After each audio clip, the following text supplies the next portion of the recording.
and there was no way out. It was simply a trap. Shells were exploding all around us. The air above was buzzing with shrapnel. Aircraft strafed us. I was wounded in the arm. Someone, I never knew who, put on a tourniquet to staunch the bleeding. Lenny, the farm boy, was lying next to me. He was hurt too. He was 6'4" and broad to match, yet as gentle as a lamb and very naive. He was only 19 and had been brought up in an orphanage. Nugget, who was only 5'5", and was so called because of his one gold tooth right in the front. Ace, the first-class card player. Harry the horse, another farm boy. Scouse, the Liverpudlian. Myself, known as the Saint. As shipmates, we had some great times together. Now we were in the thick of it, and we intended to stick together. The army were outnumbered and outgunned, and there was no chance of a relief column. After 4 days, Tobruk fell, and we were taken prisoner. After 2 days behind the wire, we were herded on board a transport. We arrived in Naples during the first week of June. The relief of getting off the ship was short-lived, as we were marched straight to the station and bundled into a cattle train, 40 to a truck. Our destination, we were told, was Campo 303 near Pravia, a town about 25 miles south of Milan in the north of Italy. Compared to the train, the ship had been a luxury liner. Pravia is 400 miles from Naples, and the journey took us the best part of 3 days. When we arrived, we were greeted by Germans.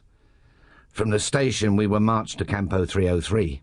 The streets were lined with curious civilians who jeered and taunted us, and when Scouse made some comment to a girl, a German soldier gave him a shove with his rifle that sent him staggering. That made me realize we were prisoners. Up to now, we hadn't been maltreated, except for overcrowding and bad food. But this little bit of violence brought the cold facts home to me. We reached the camp without further incidents. This was some place. A double barbed wire fence with a 6-foot gap between and 20 feet high surrounded the entire area. Every 50 yards there was a tower with a machine gun, which was manned continuously, and a powerful searchlight. I could hear dogs barking, and 2 German soldiers passed, each leading a Doberman Pinscher. They had obviously been trained to tear POWs apart.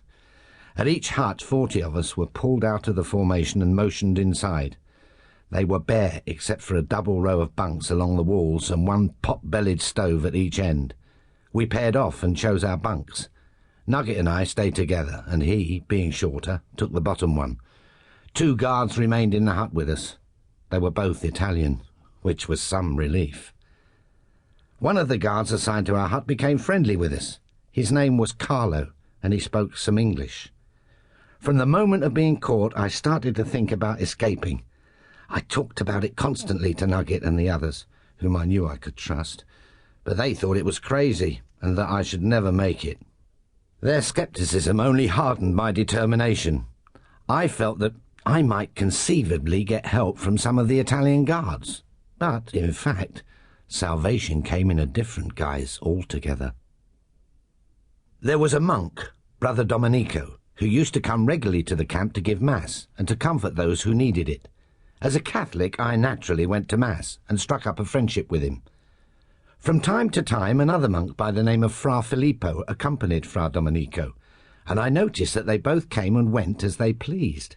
They simply walked up to the gates, the guards would open up, and after making the sign of the cross, the 2 monks would walk through unchallenged. Through the guard, Carlo, I started to learn Italian, and I was able to practice with Fra Domenico and some of the other guards. I was lying in bed one night, brooding, as usual, on the problem of escaping, when with a flash of inspiration, the way out came to me. I was so excited I woke Nugget and told him my plan.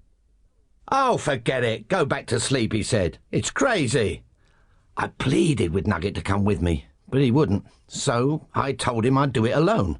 My plan was simplicity itself. I would dress as a monk and walk out of the compound, just as Fra Domenico and Fra Filippo did.